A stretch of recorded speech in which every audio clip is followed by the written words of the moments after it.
J'ai commencé mon parcours en allant au HEC. Donc, j'ai fait un baccalauréat en administration des affaires. Par la suite, j'ai continué avec un DESS en comptabilité publique. Puis par la suite, une fois mon examen réussi, je suis arrivé ici chez Ernst & Young, puis maintenant, ça fait 6 ans que je suis là. Concrètement, un auditeur, ce que ça fait, ça valide l'information financière d'un client, que ce soit des états financiers, un prospectus ou d'autres documents d'information financière.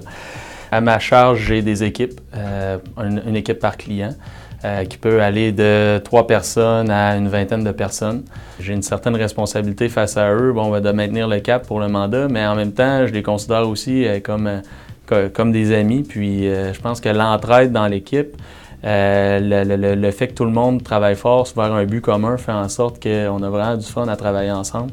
Puis c'est loin d'être lourd l'ambiance de travail. C'est vraiment à l'opposé probablement de ce que les gens pensent.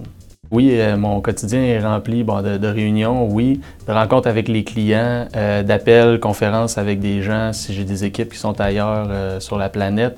J'ai aussi à travailler au niveau des ressources humaines, j'ai aussi à travailler, à l'automne, on a la période du recrutement, donc j'associerais ça un peu à du marketing presque.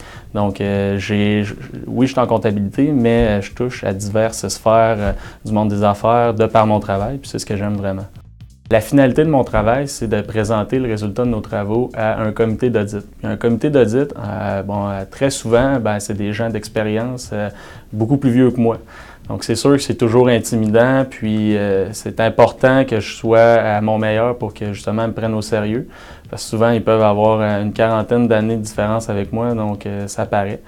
Donc oui, c'est une des difficultés qu'on peut retrouver quand on commence notre carrière.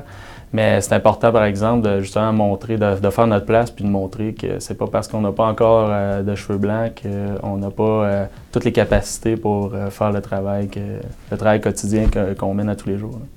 Je pense qu'une des choses qui peut différencier un excellent candidat d'un candidat correct, c'est le fait que l'implication au travail et dans son milieu, dans le dossier, d'être toujours au fait des nouvelles normes, se maintenir à jour, mais aussi s'impliquer auprès de ses collègues. Une chose que je trouve super importante, justement, c'est tout ce qui est à l'interne, que ce soit dans les comités sociaux, dans l'organisation d'événements auprès des alumni pour maintenir son réseau de contacts ou autres implications qu'on peut avoir à l'interne pour se faire connaître. C'est super important pour maintenir une bonne relation avec ses collègues puis aussi une belle ambiance.